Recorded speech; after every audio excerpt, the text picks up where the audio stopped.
Spreading all around my room, my world's so bright, it's hard to breathe, but that's alright. Hush.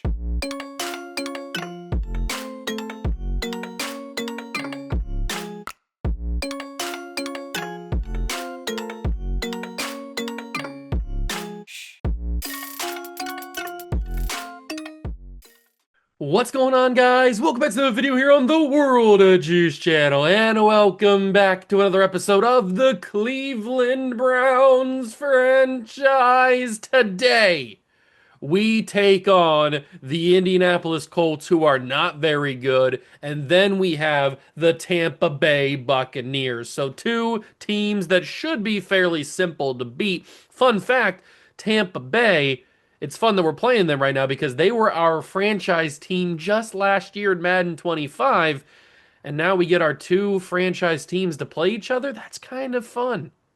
That's kind of fun, but I think this Browns team is a lot better than that Tampa Bay team was in Madden 25.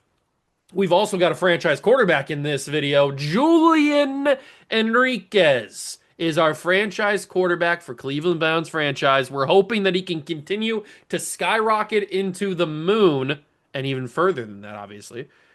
He's got superstar dev now. He got that a couple episodes ago via training. I'm just hoping he can continue to develop. He needs to get that medium accuracy up. He needs to get his awareness up. He needs to just keep growing. And once he can keep growing, he can be one of the best quarterbacks in football. But today's not only a normal doubleheader, it is also when we start blowing up some franchises. That's right.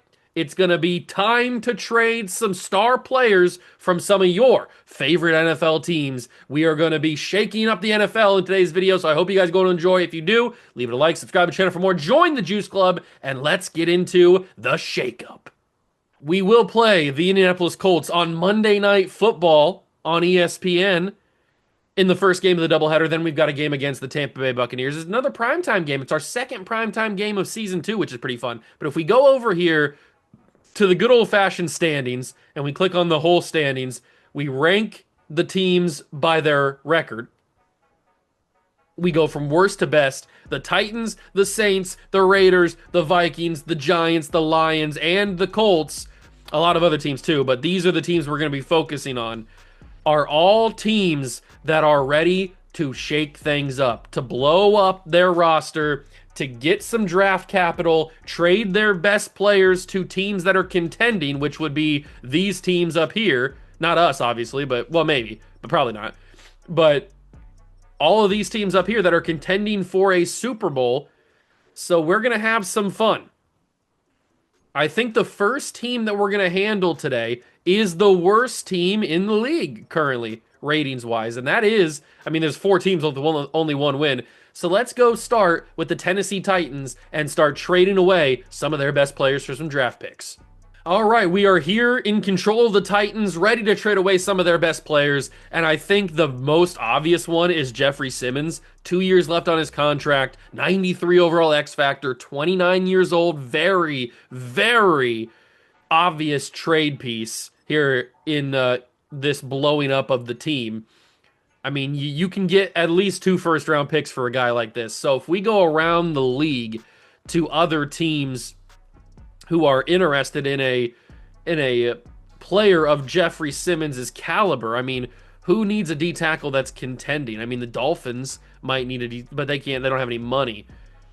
The Eagles and the Falcons both need a D tackle, but the Eagles have Jalen Carter, so they don't need a second D tackle of the caliber. They also have a rookie in Kendall Westbrook, so they don't need a D tackle. I don't know what they're saying about that. But the Falcons definitely could use a defensive tackle. Let me quickly check and see what the Falcons' record is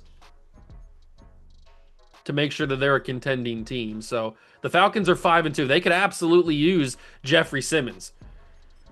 I think the Falcons is the right choice for Jeffrey Simmons to get sent to. So we're going to make that move. Jeffrey Simmons to Atlanta for at least 2 first-round picks. Their first-round pick this year, their first-round pick next year. Probably a second-round pick this year and a second-round pick next year would be a good start. Oh, the Falcons don't have any cap room. Oh, Falcons, you can't take on the contract of Jeffrey Simmons. That's kind of tough. Well, the Niners, They could use a defensive tackle. Do the Niners have a good? They actually, I did see they had the cap room. So, do the Niners have a good record? The 49ers are 5-3. They could definitely use a Jeffrey Simmons type. So, I think we'll switch him to the Niners, not the Falcons. Just simply because we don't have the Niners didn't have, or the Falcons didn't have the cap room. So, we'll send him to the 49ers for a couple of draft picks. We'll go first round pick for the next 2 years and the second round pick for the next 2 years. And we'll see what the Niners say to that. That is actually really, really close. So if we take away the second round pick from next year and we ask for a third round pick next year, very, very close. I could also give them like a sixth round pick in 2029 to just sweeten the pot a little bit, or maybe a fifth round pick in 2029. Something just to sweeten the pot so we can get it through. How about I just give you a couple super low round picks to make it? Oh, you got to be kidding me. Are you really not going to let this go through? They're really going to be stubborn about this, aren't they? All right, there we go. Trade has been accepted. So the Tennessee Titans ship off, yep, Jeffrey Simmons to the 49ers and a few low round picks that don't matter for 2 first round picks and a second round pick this year and a third round pick next year. So is that the only trade that the 49ers or that the Tennessee Titans are going to make? Now they have 2 first round picks and 2 second round picks. Let's see. What else could they trade? Tony Pollard is 29, but he's on a 4-year contract. I think they can keep him around. L'Jarius Sneed would be another guy that would fit the bill. Reed Blankenship is here. He must have signed him for agency. I think the only other guy would be L'Jarius Sneed, who's a team that has lack of corner depth. The Bears can't afford it. The Bengals could use L'Jarius Sneed for sure. The Browns could use L'Jarius Sneed, but we're not going to go for that, obviously. The Cardinals, no. I mean, they need him, but we're not going to. They've got Dontrell Edwards. Might as well let him develop a little bit. The Chargers definitely could use a guy like Dontrell, or like Dontrell Edwards. L'Jarius Sneed could be a perfect fit here in LA. So let's give. They don't even have their first round pick this year. Well, that's probably for the best. I mean, I don't think L'Jarius would go for multiple first round picks. Maybe 1 first round pick and a third round pick in 2028. And then is there like a youngster that I can give the Titans? Nice little depth piece. Who could I throw into this deal for the Titans that they would accept? Brian Bresee. Who do you got? Who do you got? I don't really have a lot of young talent on this roster. They're kind of old. So maybe we just go draft picks the next couple of years. Would they accept that for L'Jarius Sneed? Probably not. They probably want at least some sort of player on their roster. They've got Oronde Gadsden the second. Maybe the Titans would want another good tight end like that. How good is the center position in Tennessee? Is the center pretty good? They've got Lloyd Cushenberry, who's a 76. They got LeAngelo Webster. Okay. Okay, so he's better than Andre James. Obviously, they're not willing to give up Joe Alt. That's not the right thing to do. They've got Arnold Ebiketie, who's expensive and a little bit worse than Tuli Peloto. I don't think they'd be willing to give up Tuli Peloto, though. They might be willing to give up Brian Bresee, but they don't really have a backup option there, so they probably aren't going to be willing to give him up. Azeez Ojulari. I think it might just have to be draft picks. This team's not really that deep. Let's just keep giving them draft picks. So we add back in that first and the third round pick, and then maybe they get a second round pick in 2029 for L'Jarius. And that is something that the Chargers will not accept. The Chargers also need a Mike linebacker. Titans have Cody Barton. They have Cedric Gray. I could see a world where the Titans move on from Cody Barton as well. But that increases the cap space for the Chargers, unfortunately. Christian Harris, Ivan Pace. They've got Xavier Woods still here. Amani Hooker. You don't need Woods anymore, do you? That gets it real close. That gets it really close. I don't want to keep trading away draft picks because I feel like that's a little weird, but the Titans won't accept it. You know what? I'll take away the second round pick and I'll ask for the third round pick this year. And that is accepted. Boom. So L'Jarius Sneed, Xavier Woods is in there too, but L'Jarius Sneed's gone. So two big trades for the Titans. They got some draft capital, and now they're done. So we can move on to the next team that needs to be blown up. The Saints are next on the list for teams that are going to blow up their roster here and send some people away. Now, obviously, they just signed Aiden Hutchinson in the past free agency class, so we're not going to be trading him away. Eric McCoy is a prime candidate to get traded. Justin Reed is a prime candidate to get traded. And this man right here, Chris Olave, is a guaranteed prime candidate to get traded. He fits the bill so much to get traded off this team to a contending team. He just signed an extension, but he realizes that he's not going anywhere in his career. So Chris Olave first up on the trading block. Who needs a number one caliber wide receiver? Who needs a number one caliber wide receiver? The Colts could certainly use a number one caliber wide receiver. They have the cap space to take him on. I think Chris Olave in Indianapolis would not be a bad move. But the Colts are also not having the greatest year, so that kind of be a lateral move for them. But he does fit the need. The Packers could use a Chris Olave type. I mean, think about him, Jaden Reed, Dobbs, Golden. That'd be an electric wide receiver room. The Panthers, they have Diego Alonso and Teteroa McMillan. Patriots could use a Chris Olave type. The Raiders are also bad. The Rams don't have anybody other than Puka because obviously they don't have whoever his face is, Devontae Adams anymore. So Rams are a prime candidate. They got a ton of cap space. Ravens don't have any money. The Seahawks are also a prime candidate for a Chris Olave type of player. Steelers are a prime candidate, but I don't really want Chris Olave in division. That'd be kind of awkward. I kind of like the idea of a Rams trade. I kind of like that idea. Matt Stafford gets another, and never mind, Deshaun Watson. Oh, how are the Rams doing this year? Are the Rams any good? Because I don't want to send him to. They're 3-5.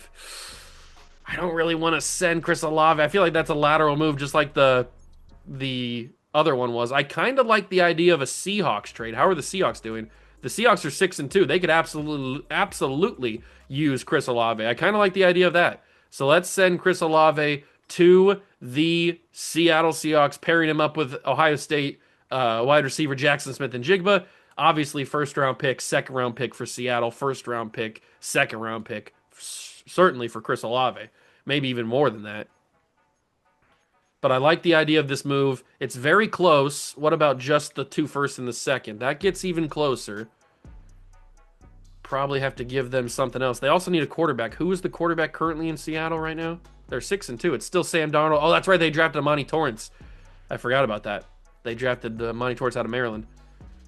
So we need to... Whoops, I didn't mean to switch teams. First round pick the next couple of years. Chris Olave. We can send them. There's a couple third round picks the Saints have. We could send a 5th round pick in 2029 to get the deal across. Or a 4th round pick in 2029. That gets very, very close. What about a 6th round pick? Very, very close. 7th round pick in 2028. Gets it done. So Chris Olave moving to Seattle for 2 firsts and a 2nd round pick. Saints just make a massive, massive move. Kind of insane right there. Seattle's got a new number 1 receiver along with Jackson Smith-Njigba. Justin Reed is next on the chopping block. He's going to get cut. So who can need him? A lot of teams are going to be in need of a star free safety. That is for sure. Chiefs could use one. The Colts could use one. But remember, we got to trade him to a team that's actually contending for the whole reason of this. The Niners could use him. Kevin Byard's not that good. So Justin Reed, welcome to the Niners. They're making big moves. Although, we just did send him Jeffrey Simmons here, didn't we? So they don't really have any first-round capital. Although Justin Reed probably not worth a first-round pick. Maybe. I could see an argument where he's worth a first-round pick. Raiders are also bad. The Rams are kind of bad. Ravens don't have any money. Ravens are in trouble. The Ravens don't have any money. Titans, the Vikings, the Bengals. I could see a world where Geno Stone gets replaced by Justin Reed. I could see a world. I could also see a world where the Buffalo Bills take him because Quandre Diggs is not really doing much. So maybe like a second round pick this year from Buffalo, 2 seconds, a third, and a third and a four is enough to get Justin Reed on the squad. All right, that's a lot of draft capital for Justin Reed. Welcome to Buffalo. Get ready to learn flaming table.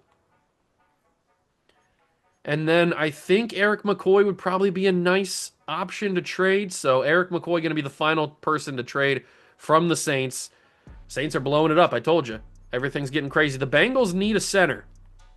The current Bengals center is Luke Wattenberg. So I think the Bengals are a prime candidate to trade. And Eric McCoy is definitely worth at least a first, maybe even a third, second and a third.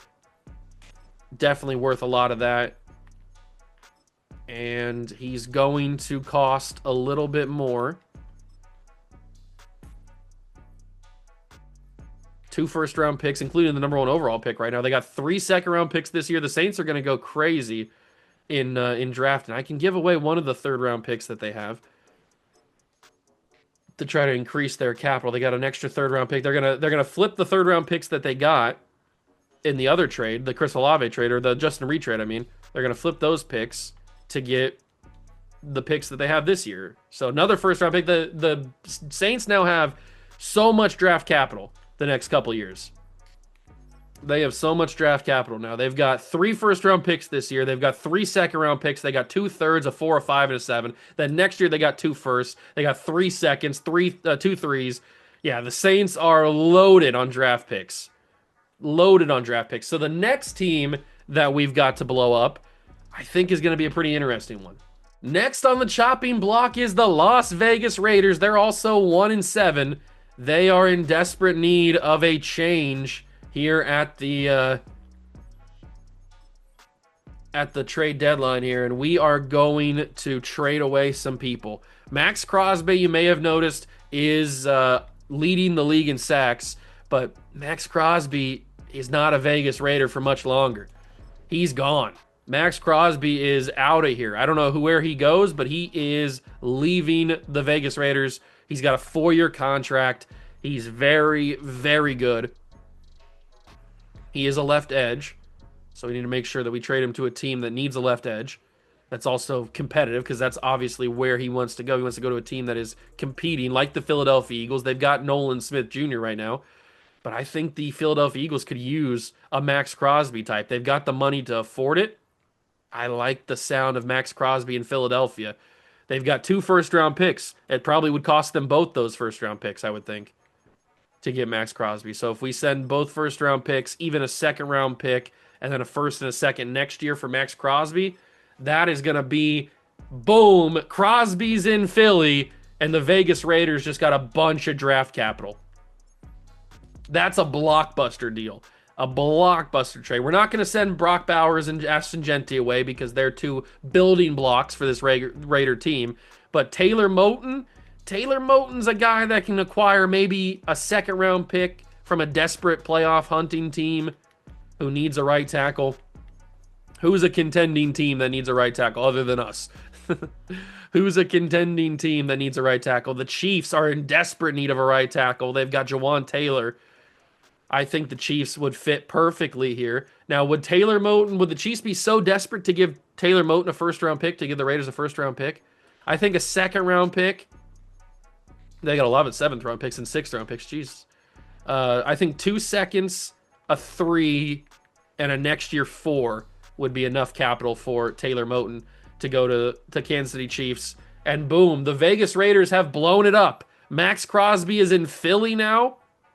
You've got your building blocks, 23 and 22, but you've also got so much draft capital. Look at these draft picks, not only for this season, but for next season as well. I mean, you've got so much room to upgrade. So the Raiders are in a perfect position to rebuild this franchise. As long as they hit on their picks, they will be in a beautiful position. Funny enough, they have our pick because we traded our pick to Philly for Devontae Adams. Or Devontae Smith. I keep doing that. And now that pick gets sent from Philly to Vegas. So now the Raiders are watching keenly on how we play the rest of the season. And I think We're not done yet. We've got at least one more team to blow up. Next on the list is the Minnesota Vikings. They are 1-7. They are absolutely having just a horrible nightmare type of season.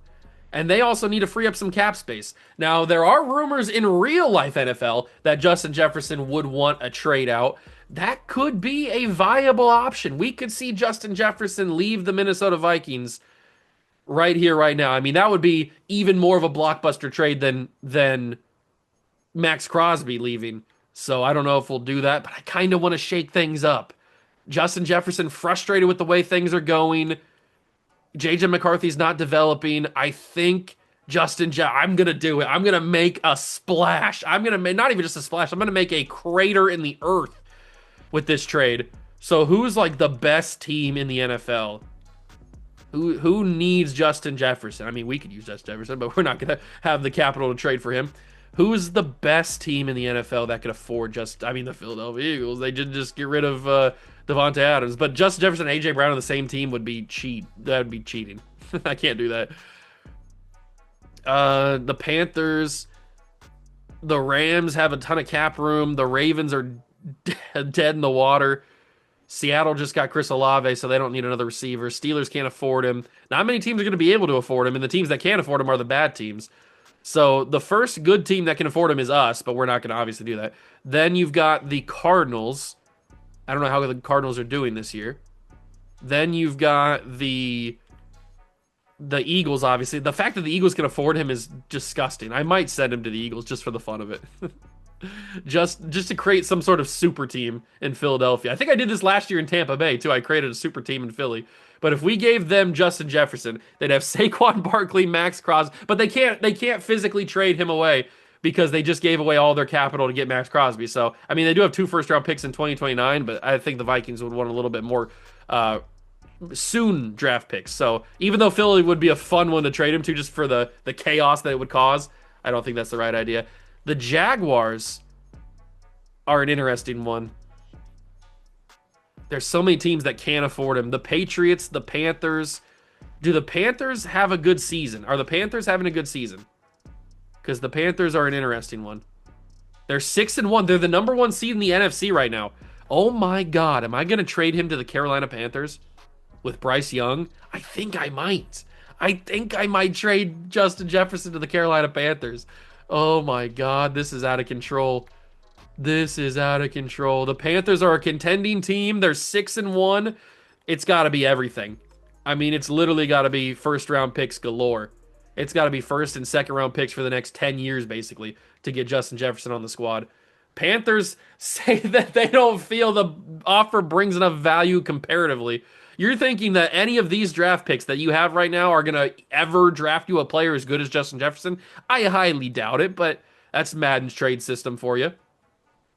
So what we do is we keep that second-round pick in the hopper for the Carolina Panthers, and then we just toss in an extra draft pick or two for the Vikings. So we just give them a 4th-round pick in 2029, and I guess I'll have to take that second-round pick out. It's going to be too difficult to trade, isn't it? I should have taken control of the team that I'm trading with, but it's whatever. It'll all work out in the end, won't it?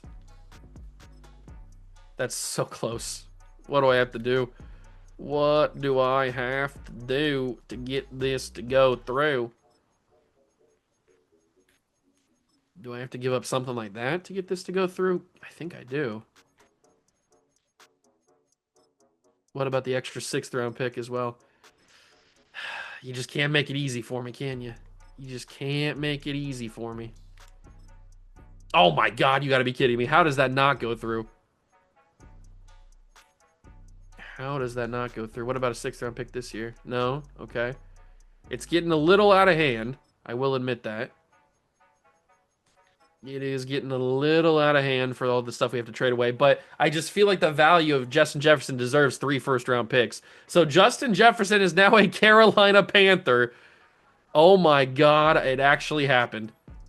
Justin Jefferson has been traded away. Darisaw is not going anywhere. Jordan Addison's not going anywhere. TJ Hawkinson could go somewhere. Same thing with Jonathan Allen and Andrew Van Ginkel. I could see a world where TJ Hawkinson gets moved. Who's a contending team that needs a tight end? We do. The Cardinals could use a tight end. The Chargers could use a tight end, but they don't have any money. The Colts already have Tyler Warren. Eagles. Eagles could use an extra tight end. Giants are bad. The Jaguars do need a tight end. They've got not much. I could see a world where Trevor Lawrence is throwing to TJ Hawkinson, maybe a second round pick the next couple years with a third round pick. Maybe an extra third round pick as well. And TJ Hawkinson is a Jacksonville Jaguar. Oh, we're getting crazy. We're getting crazy. What about a combination? Jonathan Allen and Andrew Van Ginkel both getting moved. What kind of teams are we looking at here? We're looking at the Cardinals. We're looking at the. I wish the Chargers had money because the Chargers would be a perfect team. The Eagles again. I keep wanting to send them to the Eagles. The Jets. That's not actually that bad this year. Surprisingly, the Patriots. Patriots could use a Jonathan Allen type. The Raiders are bad. We just saw them blow it up. The Rams. I don't think they need him. They got Travis Jones. They got Braden Fisk. I think they're fine at D tackle. The Saints, we just blew it up with them. The Steelers, they've got two young guys. They're fine. Texans can't afford it. Titans blew it up. There's not a lot of teams that can afford to trade for these guys. I kind of like the idea of the Cardinals. Colts don't need it. Or they can't. I mean, they're blowing it up as well. You got Kendall Westbrook. You're fine there. Do the Niners really go after Jonathan Allen and... You know what? Maybe we send Alfred Collins back to the Vikings as a little replacement gift, and the Niners go all in on Van Ginkel and Jonathan Allen, and we see what happens. I like that idea. I mean, they've got so much capital now. Boom, trade has been made. Jonathan Allen and Andrew Van Ginkel headed to the Niners, so the Niners are making big. The Niners are making really, really big. So there is, I think, one more team possibly that I want to blow up. So let's go and do that. The next team on the list, and probably the final team on the list, is the Detroit Lions. They're 2-6. They're struggling this year. I think it's time to fix the team. It's time to get rid of whoever's here. Not Penei Sewell. He's a building block. Amon-Ra St. Brown's a building block. And we can't have that many blockbuster trades. We had Max Crosby. We had Justin Jefferson. We can't have that many. Kirby Joseph's probably still here. They've actually got a pretty young team. All they've got really is Jared Goff. And he's not really doing much. I think I could see a world where Jared Goff gets traded from the Lions. He frees up so much cap room. But I doubt there's a single team out there that has enough cap room to be able to afford him. That would also need a quarterback. The Rams. Didn't we see the Rams need? Yeah, the Rams need a quarterback. Oh my God, we can send him back to the Rams. They're the only team that can afford him other than the Seahawks. But they've got Sam Darnold. They got the rookie Amani Torrance, so they don't need him. And also the Tennessee Titans, but they've got Cam Ward. Oh my God, do I send Jared Goff back to the Rams? It almost fits perfectly. It almost fits like beautifully. It's almost like poetry. Obviously, it wouldn't be a first-round pick. Maybe a second-round pick this year, the next 2 years, and then maybe like a third and a four. Because Jared Goff is 31. What's his contract situation? He's got 3 years left. So I don't think it's worth a first-round pick for Jared Goff. But 2 seconds and a 3 and a 4, I think could be pretty fun to send Jared Goff back to the Rams. How funny is that? Let's do it. Boom! Jared Goff is an LA Ram again. Oh my God. Oh my God. What has this come to? We're getting out of control, aren't we? We are getting out of control. Who's their quarterback now for the Lions? If we adjust the lineup here, it's going to be rookie. What's his first name? Antoine Farr. I hope you can throw it far, buddy, because you are the new quarterback here in Detroit. You're kind of just a bridge quarterback, unfortunately for you. You're kind of a scapegoat. I think that's the only move we're gonna make to the Rams. We could trade Taylor Decker, but does Taylor Decker really get the Rams any, or get the Lions any capital? They got some motion now. But does Taylor Decker get him anything that's worth it? He might warrant a first round pick. You know what? Let's trade Taylor Decker. Who needs a left tackle? Who out there in the world needs a left tackle? That's a contending team other than us. It's always us, isn't it? Let's see. A lot of these teams are just so over the cap. The Jaguars could use a left tackle. The Jets could use a left tackle. Patriots don't need one. They got Will Campbell. Colton Miller. Rams, we could make another trade with the Rams. The Saints blew it up. Seahawks, but they already gave everything they had to the Saints. The Steelers could definitely use a left tackle. Although they got Stephen Herron. They don't need a left tackle. They're good there. Who else needs a left tackle? There's not really many teams that do need a left tackle that have cap space. Is this a world where we get involved? Do we make a move for Taylor Decker? We have the Charger first round pick. Do we make a move here? We don't have a lot of draft capital, as you can see. we're very, very thin in the draft capital, but that's because we're going for it all. Do we make a move for Taylor Decker? Do we send one of the quarterbacks over there? Because any of these quarterbacks would be better than what they have it right now. And maybe Dylan Gabriel gets sent to the Lions to be their bridge quarterback to when they draft another one.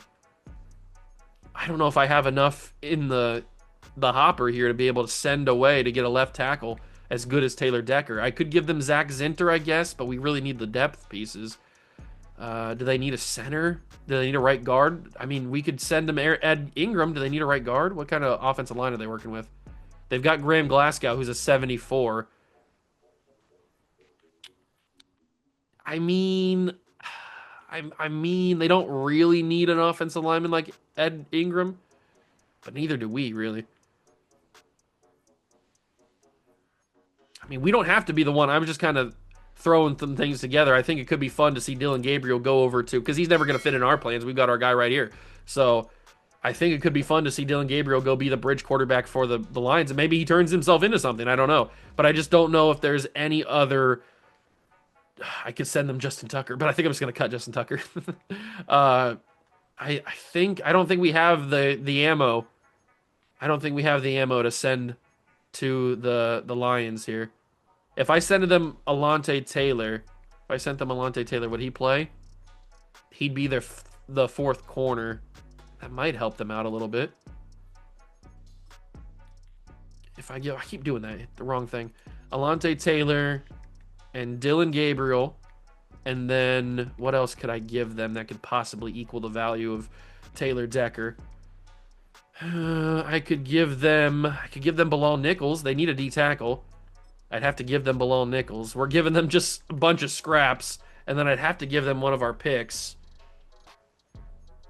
Do I just toss the 2029 second away? That feels like a bad move. But I gotta give a pick. If I'm gonna do this trade, I gotta give a pick away.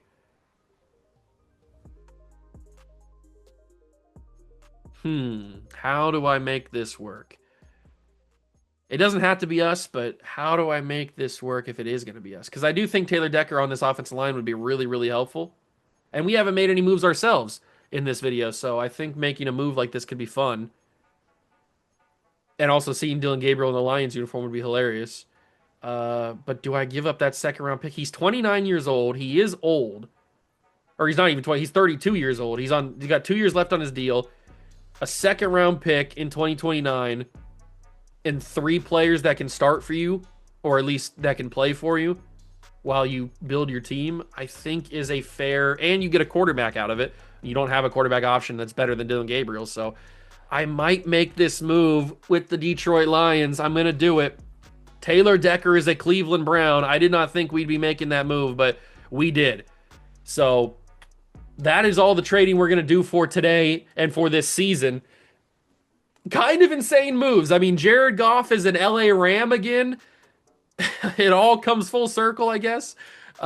Max Crosby's a Philadelphia Eagle. Justin Jefferson's a Carolina Panther. I mean, what are we talking about? The world of the NFL is now completely insane. All right, now we are back with the Cleveland Browns. Let's go greet our new addition. say hello to new starting left tackle Taylor Decker. This offensive line just got a little bit better, baby. I wasn't planning on it happening, but he's here. Back in Ohio for the first time since his college days. Taylor Decker, hopefully you can help this team get to the Super Bowl. That is our overall goal. So we make a little bit of a move. DeJuan Jones gets moved to right tackle, and I think this is a perfect opportunity to move Christian Dickinson into guard because we've talked about, we profiled him at the draft. We said he probably fits better as a guard in the NFL. I think this is the perfect opportunity to do that. We send him to right guard, and he starts over at Ingram, and we now have a pretty interesting offensive line. I like the look of it. I really do like the look of it. Let me just cut Justin Tucker.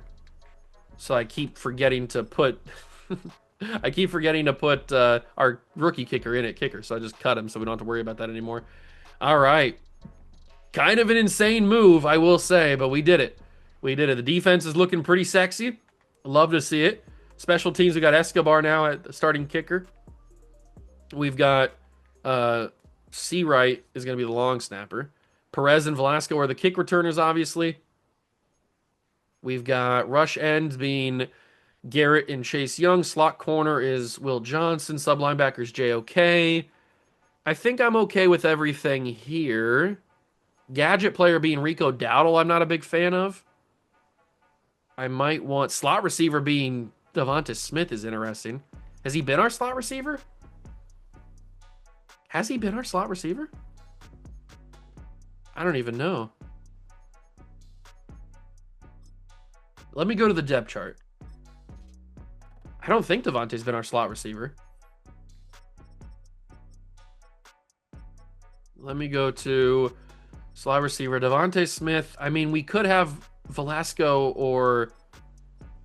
I mean, Traylon Burks probably fits what I want to do a little bit more because we like Traylon Burks a little bit, but do I want to have my rookies play in the slot? I think I want to get them on the field a little bit, so they probably need to play. So Devonta Smith, I feel like he has been our slot receiver, but I don't remember. I don't know. We'll figure it out. We've made some changes to the team. We've made some changes to the depth chart, and we are ready to go for this episode. The trading is done. Everybody's been adjusted, and it's time now to play our games. We take on the Colts, who just are coming off of a 2.5 win season, or 2.5 win season, 2.5. What am I trying to say? A 2-5 season so far. That's what they're into right now. If I could actually speak, I'm having a stroke. We're 6-2. We've got our franchise quarterback. Obviously, you guys know the drill. We're going to do the weekly strategies here in a second. I do want to keep talking about this negotiation screen because there are some interesting guys in this year's negotiations for new contracts, including DeJuan Jones, who we just basically got his replacement in Taylor Decker. But I kind of want to keep DeJuan Jones around, but that is a little bit expensive for a guy that's of DeJuan Jones's capabilities right now. Cameron Mitchell is a very good special teamer. Quentin Johnston is kind of a meme, but we did trade him, so we did put a little bit of an investment into him, so maybe we should bring him back. But I think he's going to be on the same kind of leash as Traylon Burks was last year, where if he plays really well like Traylon Burks did, we'll give him a contract. If he doesn't, we can move him on to somebody else. And then Grant Delpit, I've said his name a lot so far this season. He's made a lot of plays. He probably deserves a new contract, but I'm not 100% guaranteed to bring him back just yet. As far as the prospects go, obviously we're going to learn more about these guys as the season goes, and then when we get to the draft, you'll see their highlight tape, and we'll go over their film and talk about them a little bit more detail. But right now, I'm kind of intrigued at the edge rushers. There looks like this could be a very, very good edge rush class. There's some guys at the top here that look like they could be pretty good. There's also a receiver who's 5'8". Very interesting. I wouldn't hate another receiver. I know it sounds kind of weird considering we just drafted 2 and traded for Devonta Smith. We've changed up this receiver room a lot, but that doesn't mean that we can't add another one. It doesn't mean we can't add another one. There are 2 5'8" receivers at the top of this class, which is very strange. You don't usually see that, at least not at the top. Running back, There's not a guaranteed beast running back, at least not that I can see right now. Quarterback, we know that there's two at the top. You got Joshua Webster and Emmanuel Cologne. We'll see if those two guys, probably battling for the Heisman Trophy, I would assume. We'll see what happens with those guys. I don't have any favorites just yet. I haven't really dove too much into this class. We'll get there a little bit deeper as we also go through the Week 13 scouting and all that kind of stuff. So we'll get there. But let's take a look at weekly strategy. Thankfully, it didn't take away my stuff, so I can actually do this. I don't know why it keeps doing that. All right, we are working on Christian Dickinson. We are working on Eddie Velasco, Julian Enriquez, obviously. All these guys we are putting in the work. I almost want to take out Conrad Scholes because I don't know if having him in here really is for the best. I don't know. I kind of want to put DeJuan Jones in here now that I think about it. If we want to develop another offensive lineman, we might as well give that chance to DeJuan Jones. You know what? Now that I'm thinking about it, I think that's probably a good idea. Let me put DeJuan Jones in this spot here. I think that might be a good idea. So Conrad Scholes, he's got the depth trait. He's gonna grow. He's gonna be a fine player for us. But I want DeJuan Jones in there because he's got normal dev. I need him to be as high of an overall, and maybe he can pop a star dev. If he pops star dev, then he's gonna get a new contract. But I'm gonna go through and I'm going to work on all these guys. As always, if something happens where somebody pops a dev trait or anything else interesting happens, I'll bring guys back in. If not, I'll see you in the game against the Colts where we get to see the debut of Taylor Decker, and we just get to basically keep dominating with Julian Enriquez, and hopefully that's the case because we need to get away from his inconsistencies throwing the football and just strictly dominate. I told you I'd bring you guys back in if something crazy happened, and as I was doing Matt Marshall's training, I was just doing the normal DB battle, dev trait upgrade, star dev for our rookie corner who we drafted late in the draft. I think it was like a 6th round pick or something we took Matt Marshall. He's finally got a chance to make a big impact on this team. He's got good base stats. He's got good athleticism. He's a good size corner. We looked at him, profiled him in the draft coming out of Alabama. He looked like a solid cover corner, maybe a little bit more of a boundary type, but he's had normal dev coming in. Now he's got star dev. There's a real chance Matt Marshall can take that next step and be one of our top corners on this team. Maybe right next to Denzel Ward or possibly Will Johnson. Who knows? So big upgrade for Matt Marshall. I'm going to continue to do the rest of the work. I've only done Julian Enriquez and Matt Marshall, and we already got one to pop. So I'm going to continue to do the rest of the guys. And if anything else happens, I'll bring you guys back in again. But if not, I'll see you in the game against the Colts. EA Sports welcomes you to the following presentation of the National Football League.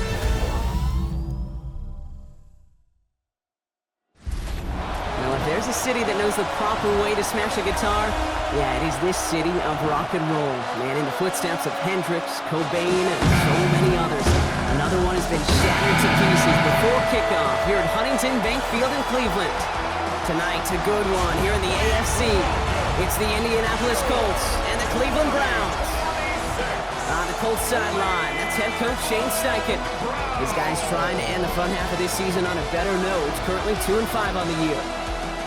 Along the opposite sideline, that's the head coach of the Browns. These guys more than motivated for this contest. We're ready to take the field here at home.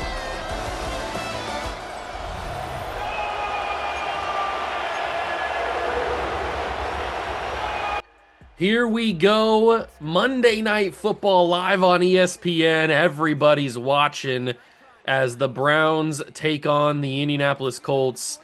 Browns having a good year. Colts, not so much. But you know, I had to break out the poo stick uniforms. Of course, I had to break out the poo sticks on Monday night. The whole nation is watching.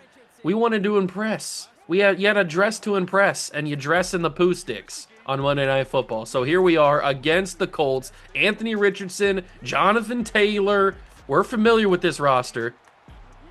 And Jonathan Taylor, we're familiar with Jonathan Taylor. He's going crazy. 28 yards, first carry of the game. All right, if they're going to dominate like that, we might be a little bit worried.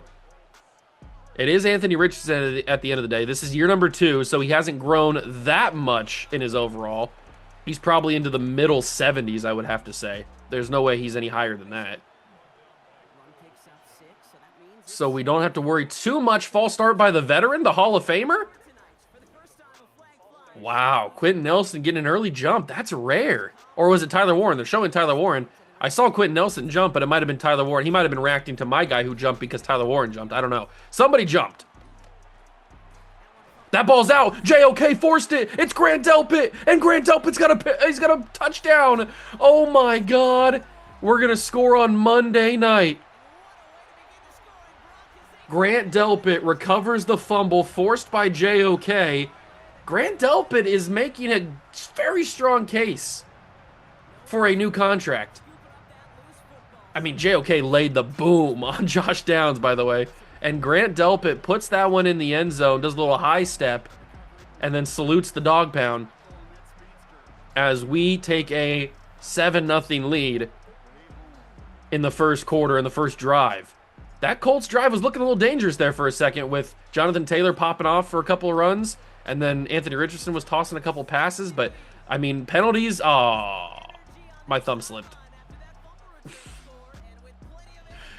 That's a rough one. All right, I didn't mean to do that. My thumb accidentally pressed the button sooner than I wanted to, and we just got to live with it. Got to move on. Here we go. First defensive play after the fumble, and it's going to be Richardson thrown to the flat. It's Josh Downs again. This time he avoids the hit, steps out of bounds after a decent gain of 8. Not too shabby, not too shabby. I do say so myself. Richardson fires. He's got an open man. It's Tyler Warren. Broken tackle. Tyler Warren down the field to the 30. Tyler Warren, standout tight end. He's a freak. Super, super good. He's a super freak, you could say, because he's super freaky. Play action. Richardson has time in the pocket. He's going to step up and run. Yes, he is. Jahad Campbell lays a big hit on the back of Richardson, but a first down nonetheless. That is one thing we have to worry about with the skill set of Anthony Richardson. He has a cannon of an arm, and he's very elusive. He's very quick. He's got good speed. But that one he can't get away was a super delayed read option, or maybe a RPO. I'm not sure what it was, but very slow delivery or execution. And Myles Garrett, along with a couple other guys, got there to blow that up. And speaking of Myles Garrett, no, Chase Young in the backfield. He fought for it. The Predator is on the prowl. He's hunting, and he's got his sights set on Anthony Richardson. 3rd and 18. Colts had a good drive to start, but it might be crumbling here. Carson Schlesinger, big tackle on Jonathan Taylor, and they will settle for a field goal. Huge defensive stand. We kind of got cooked there for a couple of plays, but we really stepped up, held our own, and forced the kick, which it does stay in between the lines. It's a successful kick, and the Colts have 3 points on the board, 7-3. And we haven't even touched the football on offense just yet. Here comes Miguel Perez, the rookie, punt returner out of Penn State. Here he is, Julian Enriquez. 10 touchdowns to 3 interceptions is one of my best touchdown-interception ratios I've ever had. I'm very happy with myself that I have not thrown that many interceptions, especially with the inaccuracies of Enriquez so far this season. I'm surprised I haven't thrown more. But we have been relying on one man and one man alone, and that is Big Quinshon. Big Q. 16 carries, 61 yards last game. Very good season so far for Quinshon today. Very good season so far today. You know what I'm talking about. I'm going to send Devontae Smith deep because there's always a possibility he wins, but it's just going to most likely be a check down. And there he is, the rookie Eddie Velasco out of Texas. We get to see the young guys now that we have a little bit more room in the receiver room. It's good to see him, and we have him in the slot, so we're going to see him a lot more. Handoff.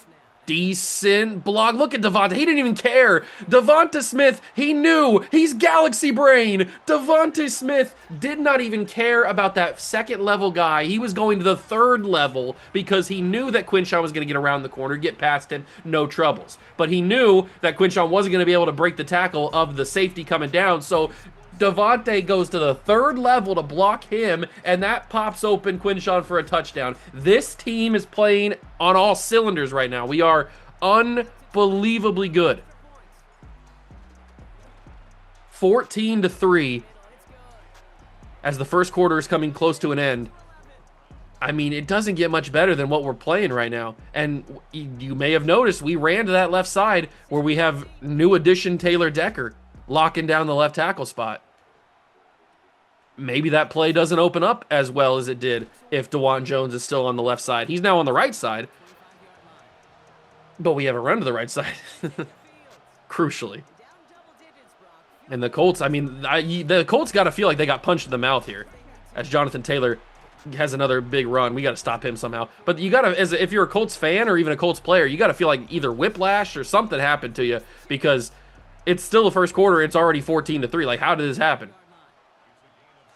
I'm not even quite sure if I know how it happened. Richardson going to keep the football. He's got room. He beats Cole Bishop on a juke. That ball's out, though, but it falls out of bounds. Richardson popped it.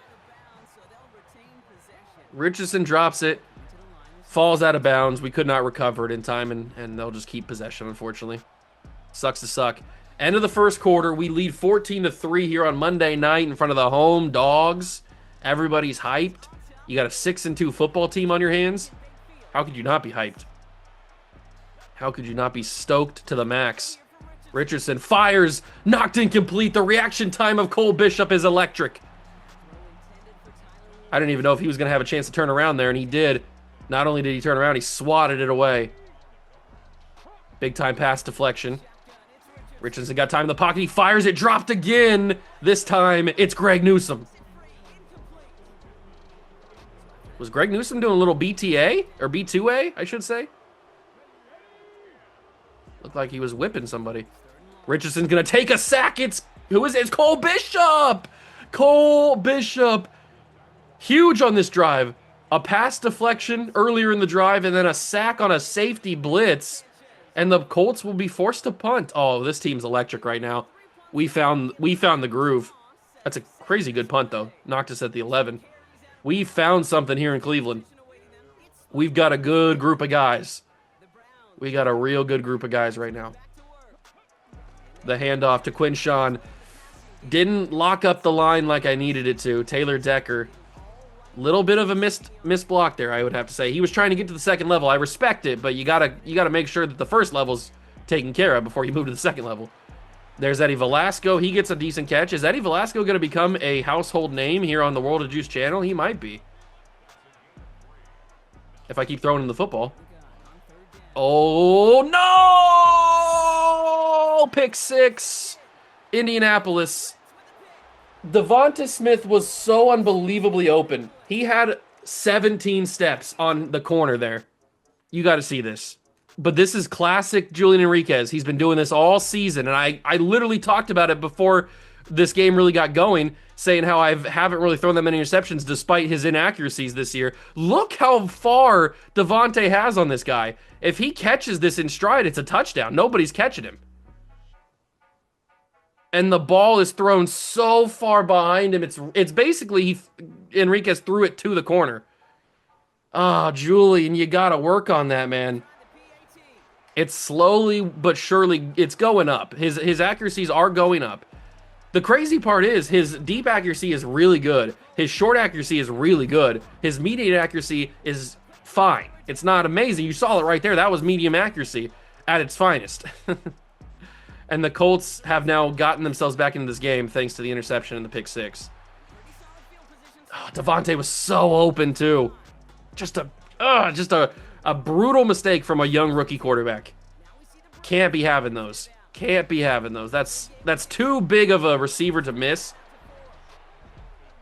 And for it to go so far in the other direction where it's a pick six is just tough scenes. Tough scenes out here in the streets of Cleveland. I'm going to have to fire that. Intercepted again! Another incomplete pass, or another inaccurate pass. What is going on for Julian Enriquez tonight? Yeah, he's got a guy in his face, but this is just a simple throw. Like, this is backyard football. High schoolers hit these throws. And Julian, even with a guy in his face, just behind him again. Wow. 2 interceptions in the first half for Julian Enriquez. Do we bench our first-round quarterback tonight? That would be, that seems a little crazy. But Shador, I mean, he played last episode when Enriquez got hurt with his pulled calf muscle or whatever it was. I think it was, or maybe it was a hamstring. I can't remember exactly what it was. But Enriquez was injured last episode, and Shador didn't play horrible in that game. He played most of it. He didn't play horrible. I don't know, but we're going to have to rely on this defense tonight. That seems like the way this is going to go. Because if Enriquez is having an off night where he cannot throw the football accurately, it's going to be a defensive showcase. As Myles Garrett is going to get credit for that sack. I thought he might have got back to the line of scrimmage, but I guess not. I guess not. They might have given it to Michael Jr.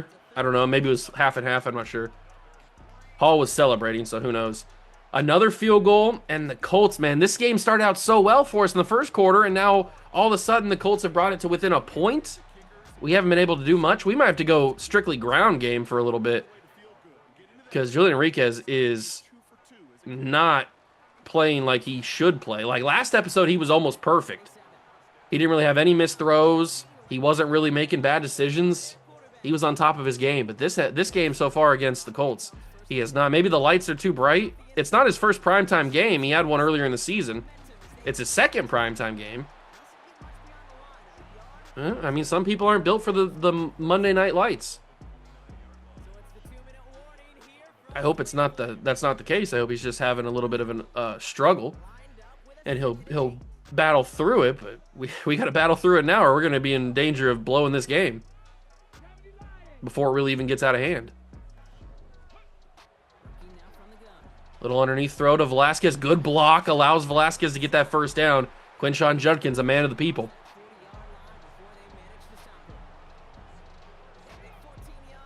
Minute 34 to go in the quarter, or in the half, I should say. Let's call a run play. They're not going to be expecting it. They're not even prepared for it. Quinshawn first down. They were severely undermanned for a run play there. He's got 6 for 75 and a touchdown already. Quinshawn's going crazy. Dare I say God tier status for Quinshawn Judkins. Another handoff. Conrad Schultz does good enough to block that one guy coming off the edge there. Allows it to open up for a couple of yards. Nothing too crazy. We've got under a minute in the half, and we've got a chance to score. Got to make it count. We're going to chuck that down to Devontae. He's going to make it a lot more than it should have been. The ball came out, but somebody recovered it. Oh, it's Eddie Velasco. The ball was fumbled by Devontae Smith, but it was recovered by Velasco. Thank God he was there, or we would have just had another missed opportunity. That's Quentin Johnston first down. I'm going to call my first time out here. 53 yards and 2 touchdowns is diabolical for Enriquez. I can't believe that's where we are right now with him. It's so frustrating. We're going to hit a little screen here, but the screen was not blocked well. It was not blocked well at all. Zaire Franklin completely walked around everybody there and easily shuts the screen down. Very annoying, very frustrating. Not much else I could do.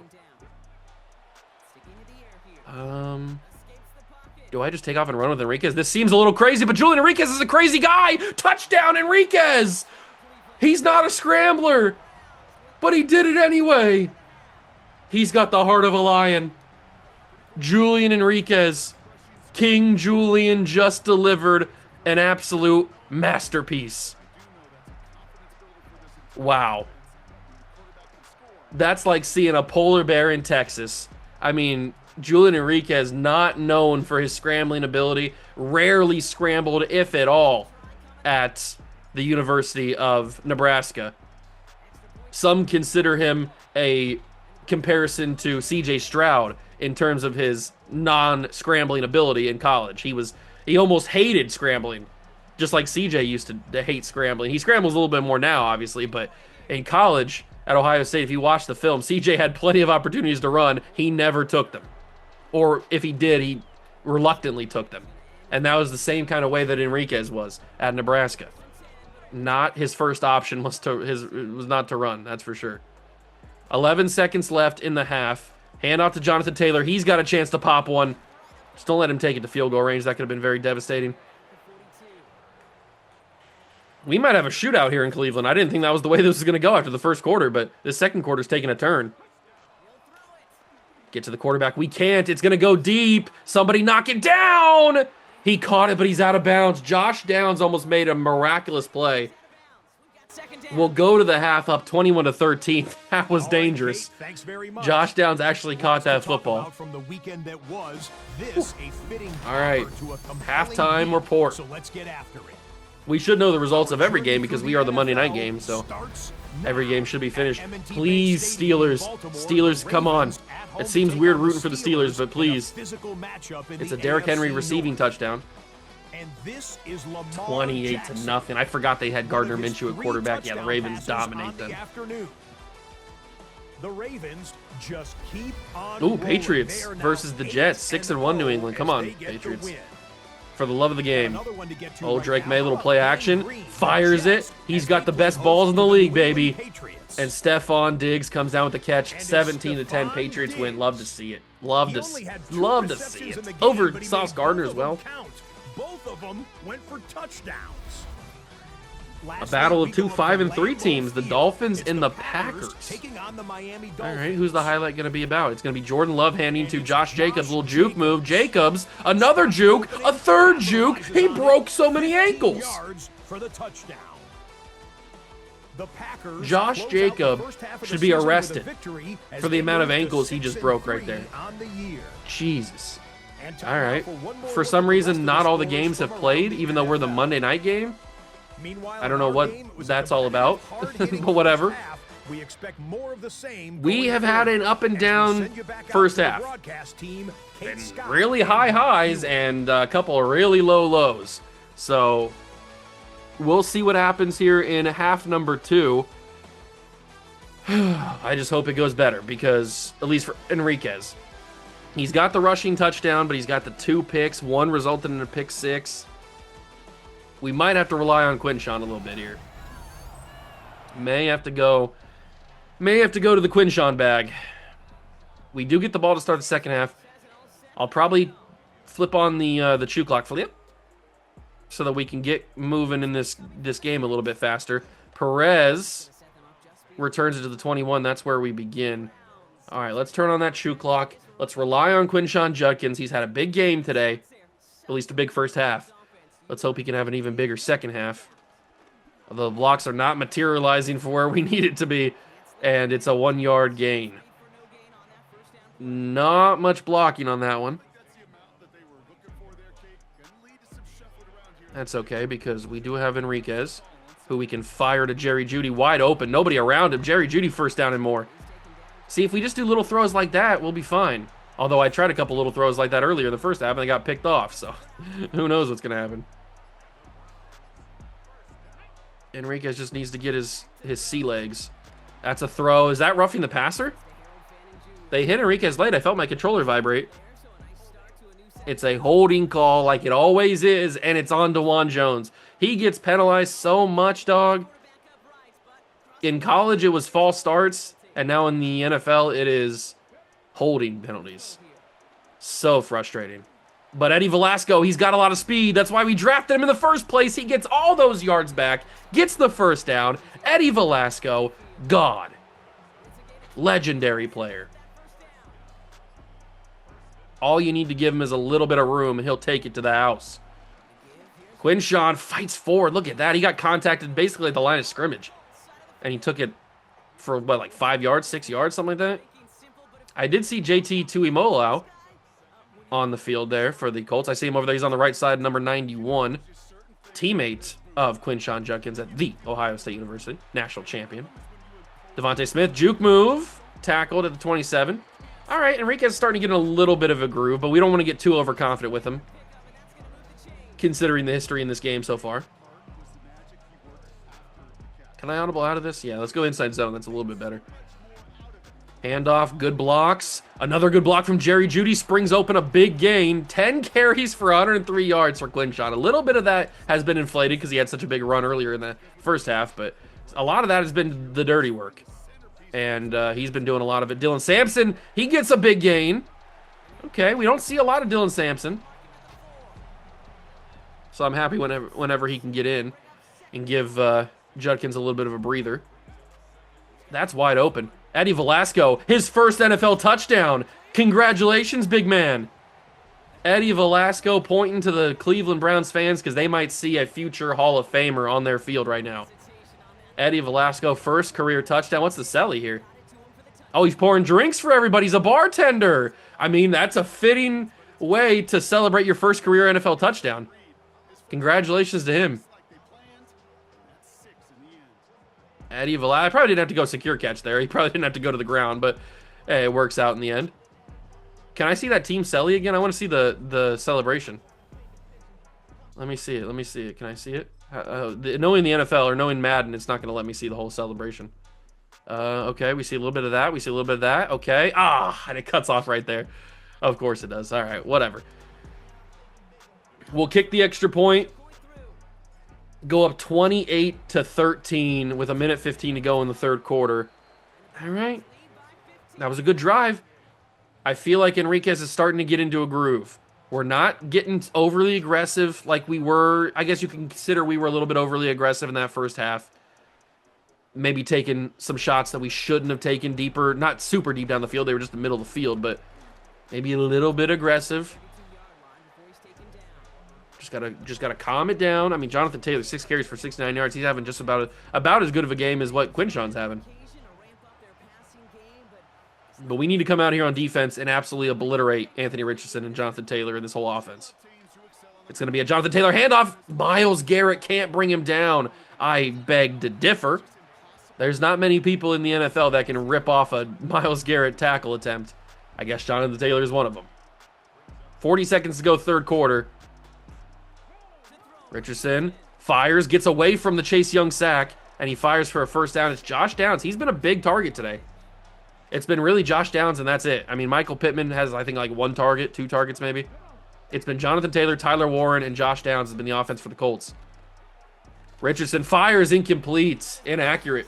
Too much mustard on that one.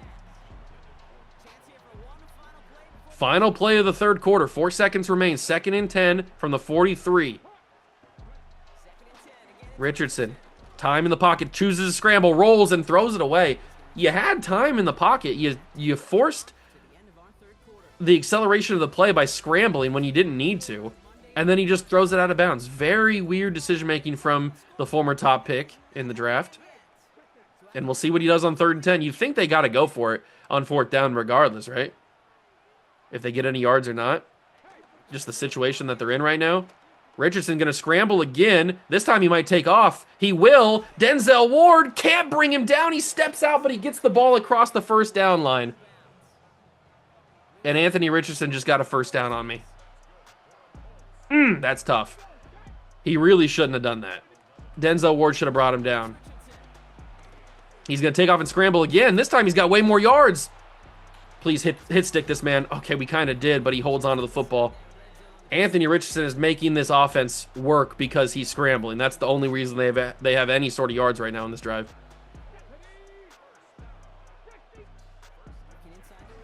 They're going to fire. It's going to be dropped. Pittman couldn't handle it.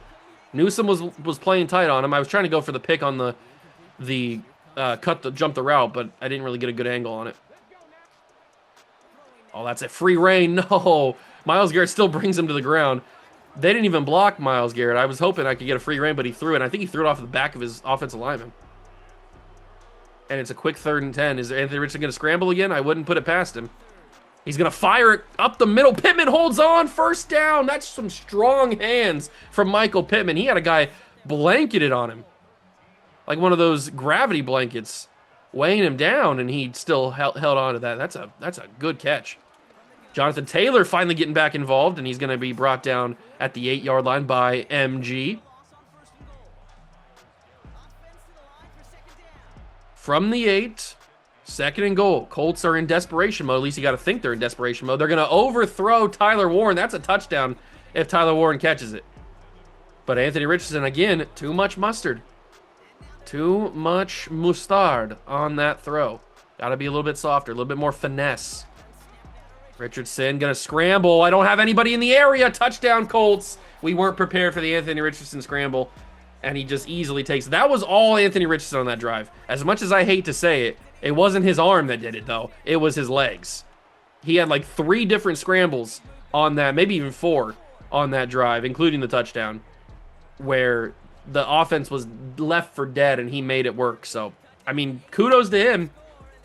That is a part of the offense, is his legs. So, we just got to be better at defending it, and we were not on that drive. So now we only lead by a single touchdown, but the Coach Juice, getting them everybody ready to go. Telling everybody the game plan here. And the game plan is pretty much just hand the ball off to Quinshon Judkins and milk as much time as possible. Or they're going to blow it up. Zaire Franklin not even blocked. I hate when that happens, man.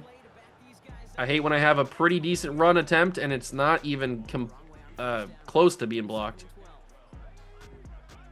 Does get frustrating at times. Go quickly to Quinshon. I thought that might have been a smart play. That was not a smart play. I thought maybe I think it was a linebacker. I thought he wouldn't cover that, but he did. I should have known. They always cover that. So I shouldn't even thrown in the first place, but I thought maybe this time would be different. Can I fit that in? Oh, it's not a great throw, and it's dropped. Well, I think it might have been swatted by, is that Cam Bynum? Yeah. That's tough. That's real tough, and we have to punt this ball away because we can't afford to go for it and not get it. Corey Bohor, Kez, absolutely obliterated that punt. It goes into the end zone. I didn't realize I was going to punt it that far. And here comes Anthony Richardson, man. They're down by 8. They need a touchdown and a 2-point. And if their offense moves the way they did in the last drive, they're going to get it. If he does what he did with his legs, I wouldn't put it past him. That's super, a super late hit. That's a flag for sure, but we're not going to call it. 2:38 to go. We did get them to use one of their timeouts, so they only have 2. Chase Young, oh, if he would have stayed on his feet, he's calling for a flag. If he would have stayed on his feet, it would have been a big-time sack. Richardson still on his feet, breaking off tackles. This man is the new Tim Tebow. He's breaking tackles, going crazy. Final play before the 2-minute warning. Are they going to snap it? Yes, they will. Richardson fires, hits Josh Downs, but he takes a massive shot and drops it. I think that might have been Rayshawn Jenkins dropping the hammer on him.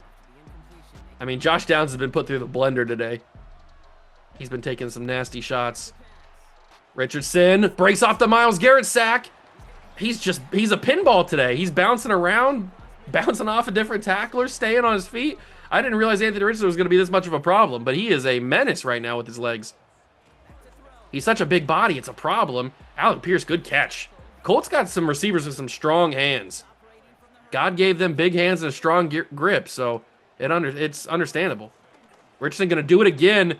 At what point do we put... Oh, my God, he put a spin move on me. I didn't think I was going to get hit with a spin move. At what point do we put a spy out there for Anthony Richardson? They are running out of time, though, but they got they got 1 timeout. They called 1. Jonathan Taylor met at the line of scrimmage and lost 2 yards by Mason Graham. Good rush. Good rush from Mason. 2nd and 12. If they just keep running with Anthony Richardson, they'll be totally fine. They're going to check it down to Jason Taylor. He's going to get... Jonathan Taylor. They get a yard out of it. It's 3rd and 11 now. What is this play calling decision? They're going to go for it on 3rd and 11 with hurry up. And Anthony Richardson's going to take a sack. Weird decision-making from the Colts. And now they're not even going to call a timeout here. This could be their final chance. I mean, it is their final chance. They don't get it. Anthony scrambling, firing, sideline. 2 feet down. What a catch. What a catch. And I can't even challenge the play. Oh, my God. Alec Pierce just toe dragged, swagged out of his soul. Yeah, he dragged the left foot. That's 2 feet down. Man, what a catch. What a catch. Anthony Richardson, when he needed a big throw, he actually delivered. Jonathan Taylor going nowhere. Final timeout used by the Colts. That actually could work in our benefit. If we can make them run out of time before they have a chance to get set, then we can win this game just because they ran out of time. And that's going to be a sack. It's not. Mason Graham couldn't bring him down. He throws it away. Why can we not tackle Anthony Richardson? Not even Mason Graham can do it. Oh my God. I've never faced a quarterback like Anthony Richardson tonight. He's Superman right now. It's a screen. JOK got blocked. No, we forced him. He didn't. No, he didn't get in. There's simply no way Jonathan Taylor got that. They're gonna booth review it. Thank God. Every scoring play is reviewed. There's simply no way the ball crossed. They're not even showing the real. I mean, they're showing the spot of the ball. Clearly, he's out of bounds there, or he's not in the end zone there. This isn't the part that we're worried about. The part that we're worried about is that the ball crossed the line of scrimmage or the plane. It's 4th and goal from the 1. I told you he didn't get that. There was no chance he got that. We blew that up. And the Colts, the clock is running. They're down to their final play. Don't let him scramble. He's gonna scramble because I can't turn into anybody. No! Anthony Richardson has done it again. Back-to-back drives. He has run this team into the end zone with his own legs. He's a menace to society right now. It's going to be a pitch to Jonathan Taylor. He's going to get in and ties the game at 28. They called a pitch? I can't believe this game, man. We are going to overtime with the Indianapolis Colts. Unless a miracle happens here. An absolute, utter miracle. Without that, we are playing overtime against the Colts. I cannot believe this. The way this game went, you could not have told me it was going to go to overtime. I would not have believed you. There's no way I would have guessed overtime here. And I am going to have to get this ball, or I'm going to call a timeout here. You know what? Just call a timeout. I'm not going to get the snap off in time. I need more time to figure out what play I'm going to call. I know I want to do a verticals, but I kind of want to do a 3-and-1 type of verticals. The gun bunch verticals might be the move.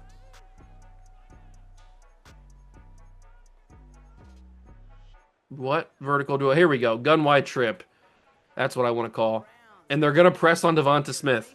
This is my best chance to get the touchdown here to win this football game. I got to get it away because it's not in time. It's a roughing the passer call. They roughed Julian Enriquez. I did throw a pick there. Unfortunately, it's not pass interference. No, it's a holding call. You're joking. Are you serious? Are you serious? You call a holding call right there? It's an interception, so it counts for an interception. It's the 3rd interception of the day for Julian Enriquez, and we are going to overtime against the Colts. How did this happen? Anthony Richardson has been unstoppable on the last 2 drives. Simply unstoppable. What's the toss going to be? Browns have won the toss. I'm going to receive. I know that might not be the best idea, but I'm going to do it anyway. I'm going to do it anyway. There's a world where I run this clock out, kick a field goal, we win the game at the buzzer. I really don't want Anthony Richardson to have the ball again. I really don't want Anthony Richardson to have the football. We need to chew the clock. We need to milk this down, get to close to field goal range, kick the ball with Escobar, win it at the buzzer. Because I do not want to have to play Anthony Richardson ever again. If he's playing like this, how are the Colts ever 2-5? That's a question that I have. Handoff, Judkin's going to get the first down. That's pretty massive. Good job, Quinshawn. We've already taken basically a minute off this clock.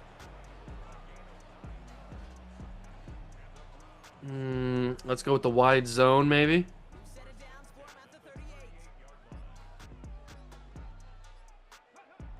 Handoff, Quinshawn. He gets to the outside, but can't do much after that. They really sealed up everything. All right, 2-minute warning's about to be here. I got to go out of the backfield here. Everything else is kind of boxed up, and that wasn't even that great of a throw, but there was nothing really there. Jerry Jeudy wasn't there. Harold Fannin wasn't there. We're definitely going to have to kick a field goal at some point, even if it's a long field goal, because I'm not going to tie the Colts. I would be stunned if I tied the Colts here.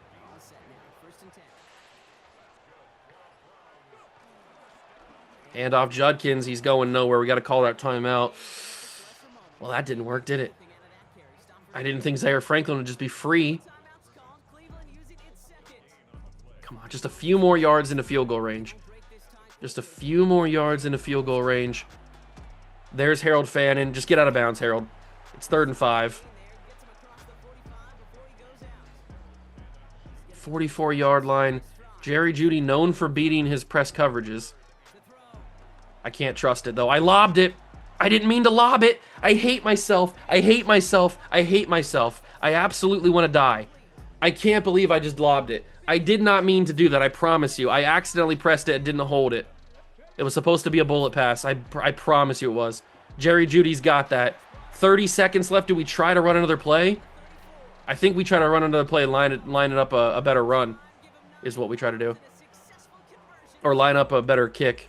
So, here's the handoff to Judkins. He's going to line it up across the middle. Judkins has got a big first down.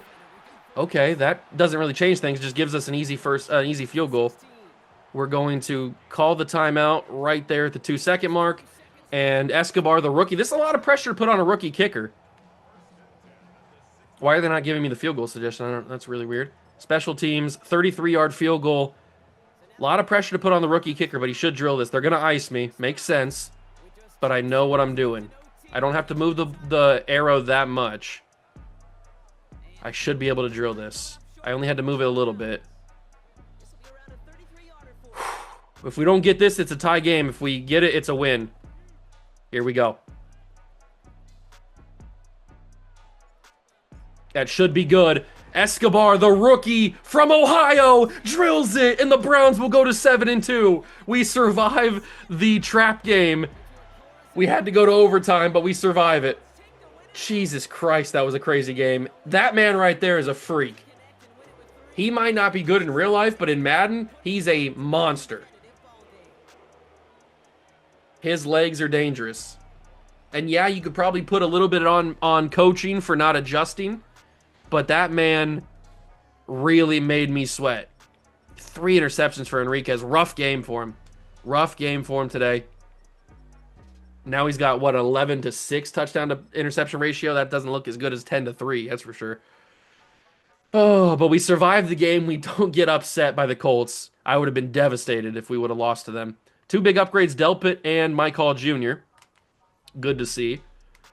But we win and we survive. We move on to week number 10 against the Tampa Bay Buccaneers, our former franchise from last season. All right, they're 3-5. They're not having that good of a season.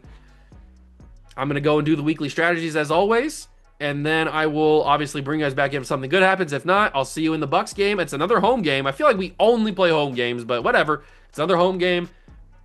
Let's go see if we can get some more dev trade upgrades because that would be pretty sick.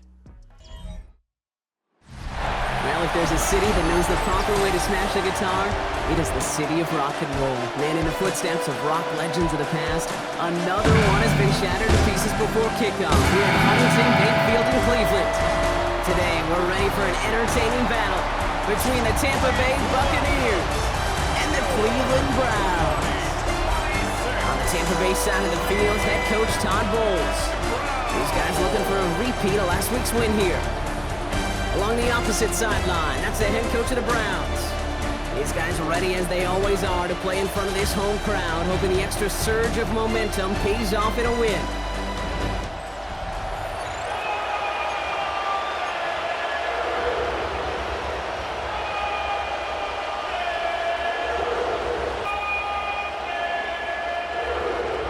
It is game time here against the Tampa Bay Buccaneers, our former franchise team from last season. I'm excited to see if we can prove that we made a good choice by not going back-to-back years with the Tampa Bay Buccaneers. We didn't get this version of Baker Mayfield last year. Baker Mayfield in Madden 25 sucked. But this year, they gave him an upgrade because of how he played in real life last year. So we didn't get to have good overall Baker Mayfield, superstar. We had normal dev Baker Mayfield. We were working in the trenches with that. We did like Bucky Irvin, and he's going to pop off for a big-time run here. I'm noticing our run defense is kind of lacking in this episode. Jonathan Taylor kind of destroyed us, and then most importantly, Anthony Richardson destroyed us, literally teared us apart from the inside out in that Monday night game. So I'm a little bit concerned our run defense has been shockingly bad today.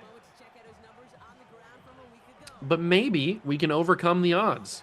We were able to survive the upset, the trap game.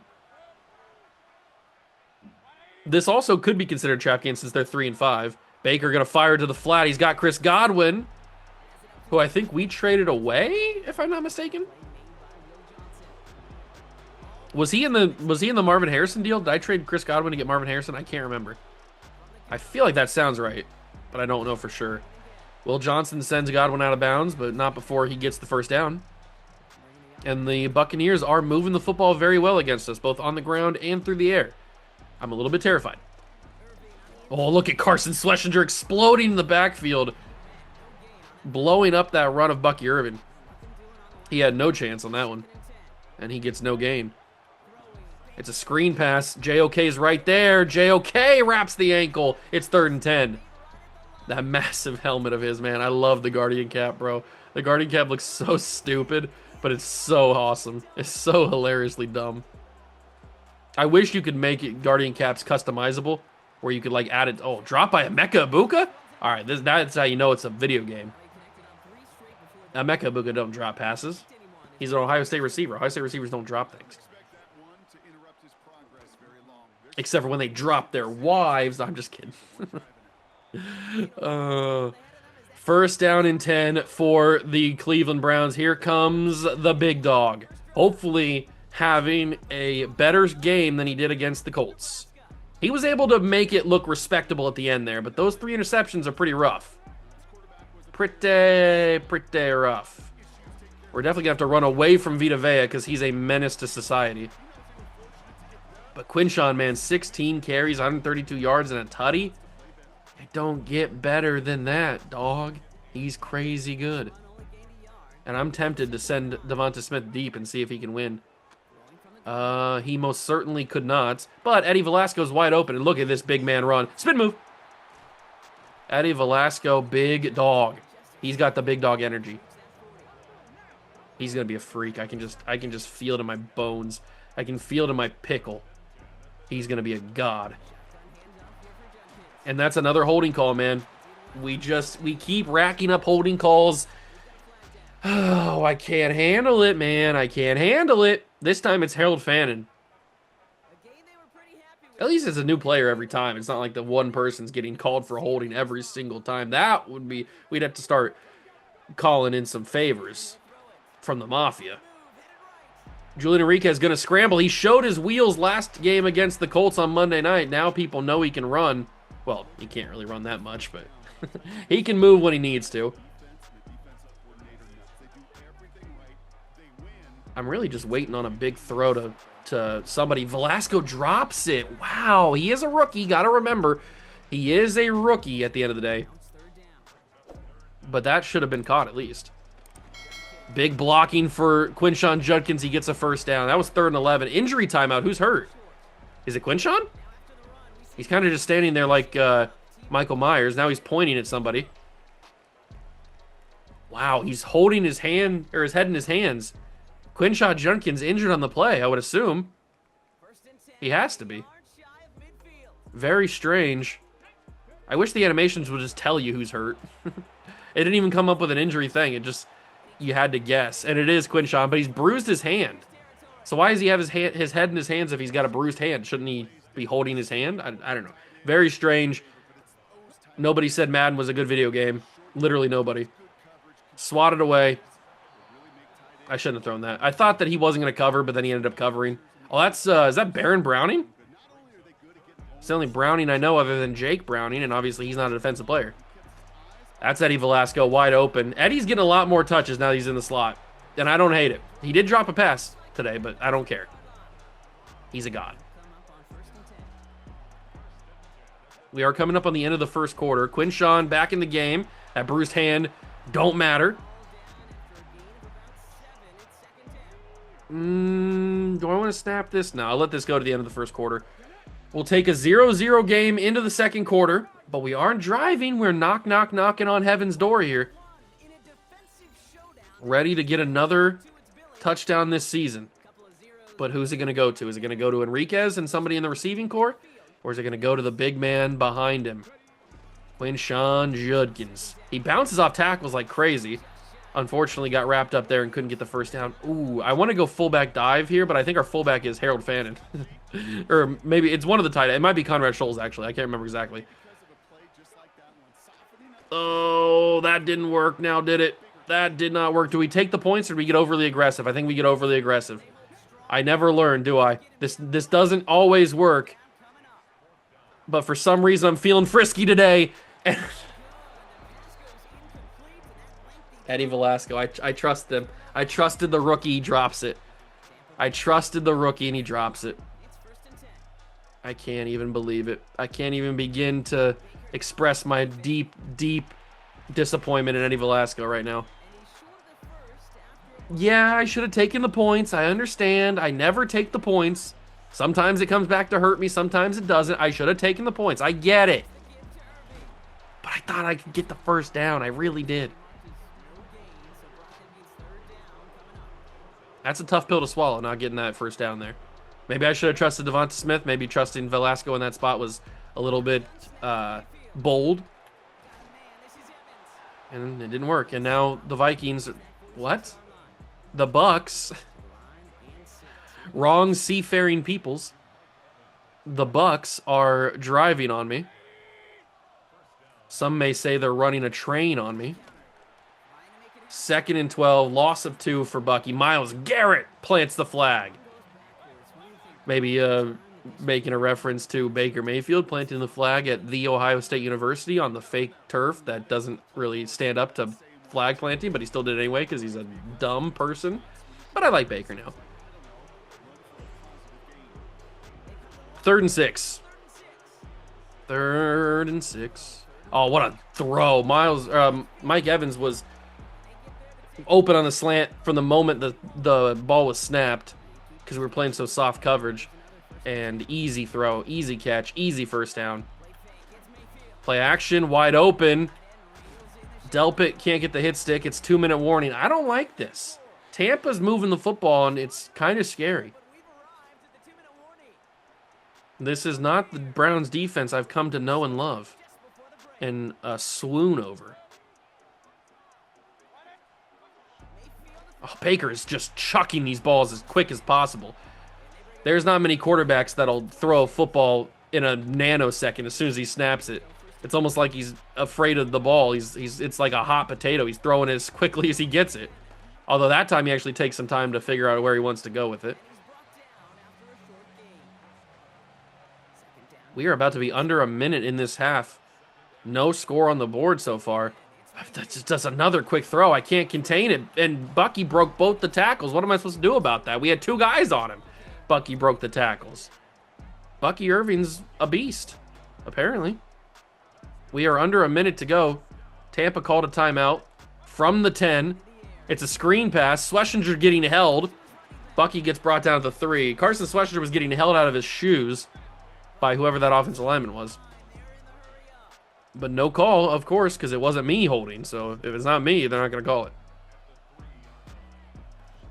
Baker wasting a lot of time here trying to get everybody adjusted. Quick throw, and it's caught by Chris Godwin. These quick throws are annoying. I can't handle these quick throws. I don't even know how to adjust it. How do we stop the quick throws? He's seeing the field at an unbelievable level. He's like Neo in the Matrix. He's going crazy. But he did leave us with 34 seconds. 34 seconds, 3 timeouts, and a dream. We've got Eddie Velasco, who's got electric speed, but not a lot of blocking in front of him. So you can be the Flash, but if you don't have blocking in front of you. Running back receiving yards, Quinshawn leads all running backs this year. Kind of interesting. I didn't really realize I was throwing to him that much. I guess I am. Clearly. I'm going to throw to him again here. It's probably a lot of that, isn't it? We'll call our first timeout. Let's go with the flood drive. If I can just get into field goal range, that might work. We do have a kicker with a great leg.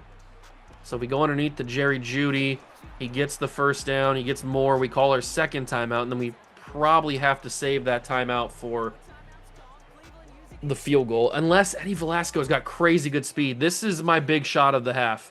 If Velasco can get this, it's not open. I wanted the deep. I wanted the deep throw. I really did, but it just wasn't there. And I actually had the time to find it too. Harold Fannin first down. That's going to have to be good enough for the field goal. It's probably going to be a 50 plus, but we're going to have to do it anyway. We were able to get it. It's a 59-yarder. We made a 61 in a recent episode, so 59 is probably pretty good. They're in a defensive formation because they don't believe I'm going to kick this. Well, you better believe it, Bucks, because we've got a generational kicker on our hands. Here we go.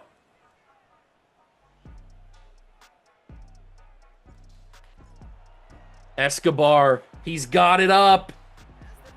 No good! He missed a 59-yarder! After our first 2 quarters. Oh, no, Escobar. Okay, Kate, thanks very much.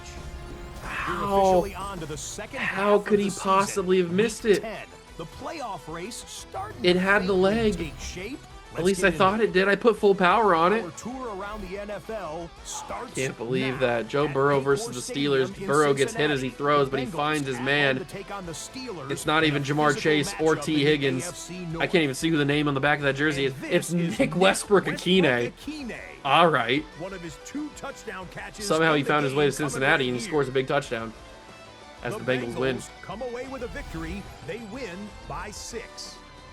6-3 Eagles versus 6-2 From Falcons. there, Kind it's of off crazy to here. Atlanta. Let's look It's in Michael on the Penix. Falcons. They're hosting He's going to the extend his Philadelphia Penix into the Eagles. end zone. One-handed It's the lefty, underthrown Michael pass. Penix. He's going to find a man. It's an 11-yard touchdown pass. Marvin Mims is catching that, really. This one's gone to the half. We're all tied up. And he does the at dog 7 apiece. celebration. Unbelievable. Lastly, let's head to Oh, Buffalo. Packers versus The Bills. That's actually a crazy taking on game. the Packers. Bill's not having the greatest season. There's And Josh Allen. He's going to go Josh out Allen. to his tight end. It's a touchdown pass from 3 Who- yards out.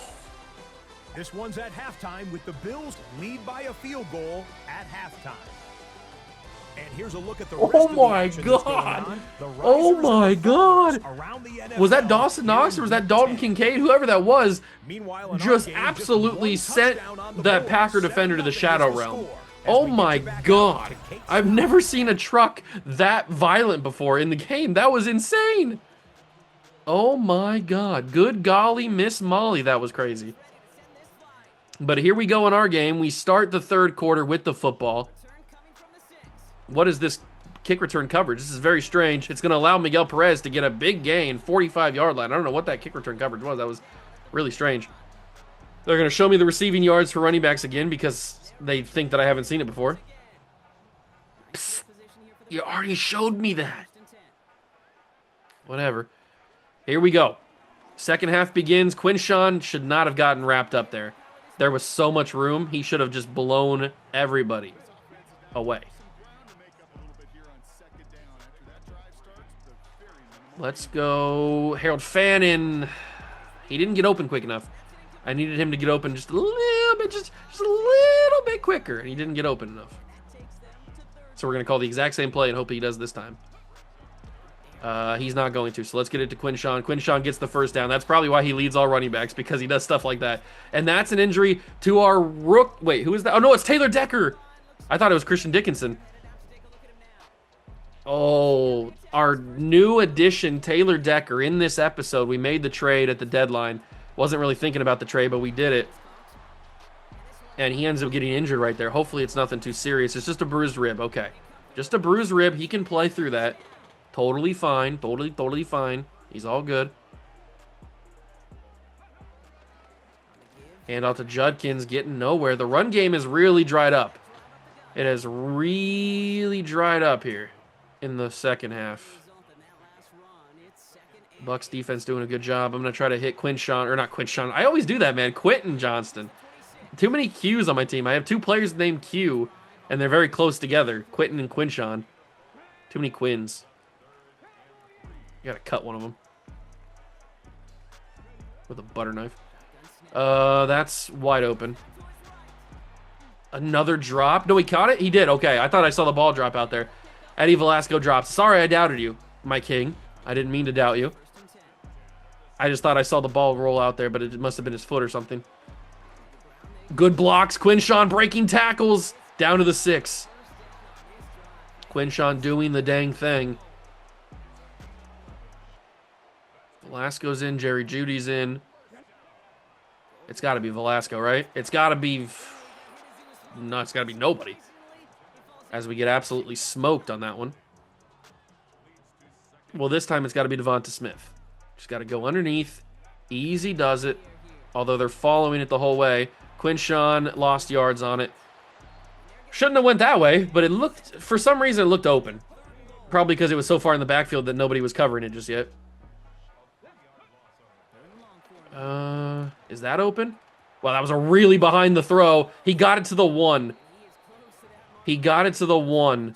What do I do? Do I go QB sneak from the 1 on 4th and goal? I think I do. I know they've got Vita Vea. I'm going to try to switch to the other side here. This is real risky. Julian Enriquez, I'm going to trust your big frame can get in here, dog. Touchdown, Browns. Julian Enriquez, rushing touchdown. You're not going to see many of those, but it's his second one, I think. He had the other one in this episode, right? He had one against the Colts. But we did it. We tied the game. We took a lot of time off the clock, too. Which may be good, may be bad, depending on what the Bucs do on offense here. We need our defense to step up, man. Baker has been dicing us up. He's been shredding us. Surgical from Baker. I mean, there's a reason they call him Baker, the touchdown maker. He's been electric today. We got to step up. We got to be electric on defense. We got to step up and do some things here. Hand off to Bucky Irving, who's going to get brought down at the 28, gain of 2. Mecca Buka and Denzel Ward going after each other. 2 former Buckeyes. Obviously didn't play together, but still that Buckeye lineage runs deep. They all bleed scarlet and gray, so for him, Bucky, Denzel must have said something to him or something, because Emeka doesn't usually talk trash. Another pass to Chris Godwin's kind of annoying. I'm kind of getting tired of Chris Godwin. Oh, no, Mike Green fell for the play action. I couldn't turn into him quick enough. And Mike Green fell for the play action. And the Tampa Bay Buccaneers, I don't know what it is with our defense today. We're supposed to be the #1 statistical defense in football. We're not playing like it. We are getting shredded each and every game. The Colts shredded us with Anthony Richardson's legs. Somehow we came away with a victory there. And now the Bucs are shredding us with Baker's arm. Come on, defense. I just need a couple of stops. If we can just wrap together a couple of stops, get this ball back, we can win this game. I believe. I believe in the Shield. We can do it. Oh, nice. Myles Garrett absolutely feasted on the kidneys of Bucky Irving on that one. Brilliant rush there. And Baker, he's going to fire. Sideline. Mike Evans caught it, but not in bounds. It's 4th and 9. And we have stepped up. We forced the field goal attempt. This is a deep field goal for Chase McLaughlin. It's not a guarantee. It probably will go in, but it's not a guarantee. It is up. It is almost hooking outside, but it does get through the uprights. It's a 10-7 lead for the Tampa Bay Buccaneers. That almost hooked too far to the right. And I wish that it did. Eddie Velasco got hit hard, but holds on to the football, thankfully. Antoine Winfield on return coverage for some reason. Okay. We got to win this game on this drive. We are coming off of a drive where we held the ball for 4 minutes, so we know we can do it. We just got to do it one more time. Quinshawn with a great start. Big time carry. Gets us a first down on the first play. Kind of a delayed handoff, but it's not going to matter. Quinshawn's got room. Quinshawn Judkins maybe getting too many yards too quickly. These blocks are a little too good right now. We're getting down the field real quick. Judkins handoff again. He's got another first down. He's bouncing off of people. He's bouncing off of human beings. We are going down the field insanely fast. This is not what I wanted. But, I mean, I'm not complaining about it. This is not what I thought was going to happen. Dylan Sampson even breaking off tackles. All right, Dylan Sampson's breaking off tackles. Something's going crazy. These guys must have taken some smelling salts before the drive started, because these guys are out of control right now. We've taken a couple minutes off the clock, but we are driving down. Look at this run. The gaps are immaculate right now. I could run through the blocking that we have right now with this Browns offensive line. We've taken it under 3 minutes, but this is not nearly slow enough. We're going to give this Bucs team the ball back right now. Oh, no. Quinshawn gets brought down at the 1. I thought he was going to get in right there, but 106 yards, 13 carries, no touchdowns. Maybe he can get one here. Maybe he can get one here. They don't even have Vita Vea in. That's your first mistake. You don't have Vita Vea in the game right now? Oh, he's in the game. I see him. I didn't see his X Factor when I first loaded up. Injury timeout. 3rd and goal. I think it's DeJuan Jones injured in the play. That's not good. 3rd and goal. We got to give it to Judkins again. I believe Quinshawn. He's in. Touchdown Browns. We take the lead with 2:20 to go. Bruised ribs. DeJuan Jones done for a little bit.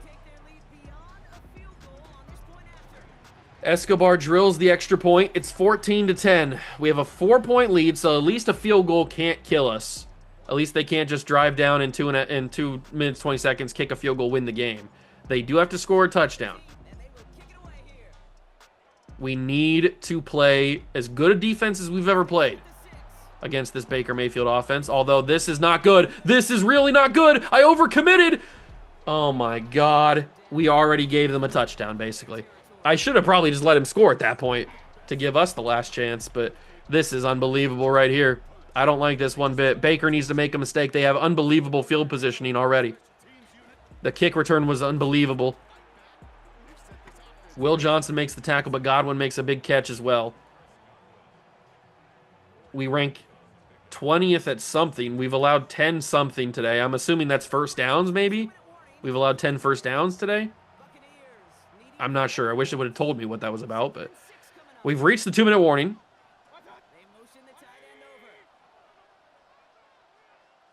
They have all their timeouts. I need a big play, and a big play could have been right there. Baker's going to spin off the tackle. The ball's out. Recover it, please. It's recovered by Cole Bishop. We have the football back. The Cleveland Browns. The Cleveland Browns. Oh, my God. Baker tried to get too aggressive. We Peanut Tillman the football. Oh, my God.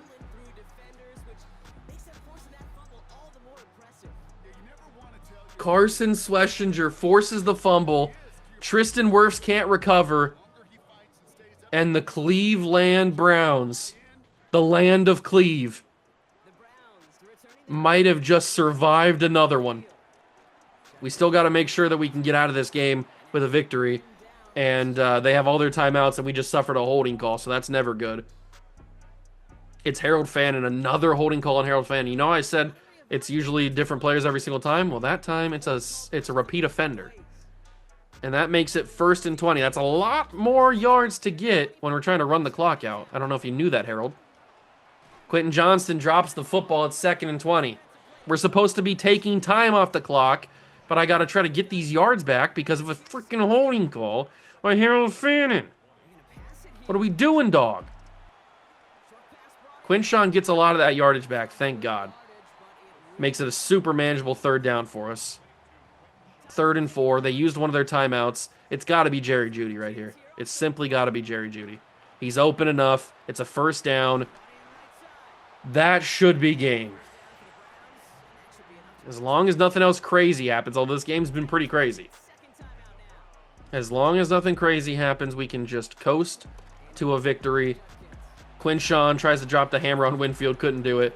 That's their final timeout. We just got a 1st down. We can kneel this one out. We can win 14-10. This episode has been all about survival. Absolute, utter survival. We survived in overtime against the Colts, and now we survive against the Tampa Bay Buccaneers. I will snap this just so we don't have to wait the 15 seconds. Oh, man.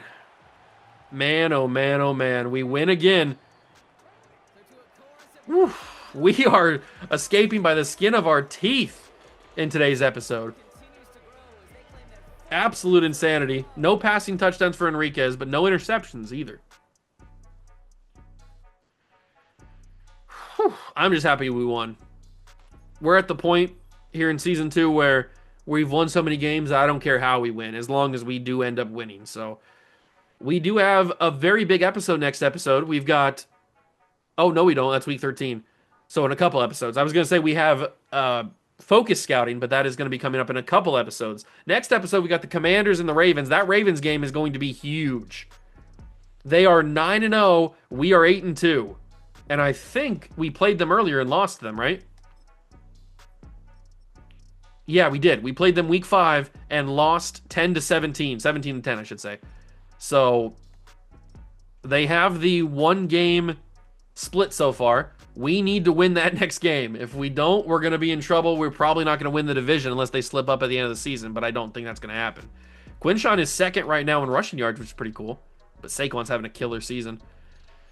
All right, what an insane episode. I'm glad we came away with 2 W's, but I don't really want next episode to go that way. Although we take on a pretty good Commanders team and a really good Ravens team. Who knows what's going to happen. But I hope you guys enjoyed the video. If you did, leave it a like, subscribe to the channel, join the Juice Club. That's going to do it for me. I'll catch you guys in the next one. Peace.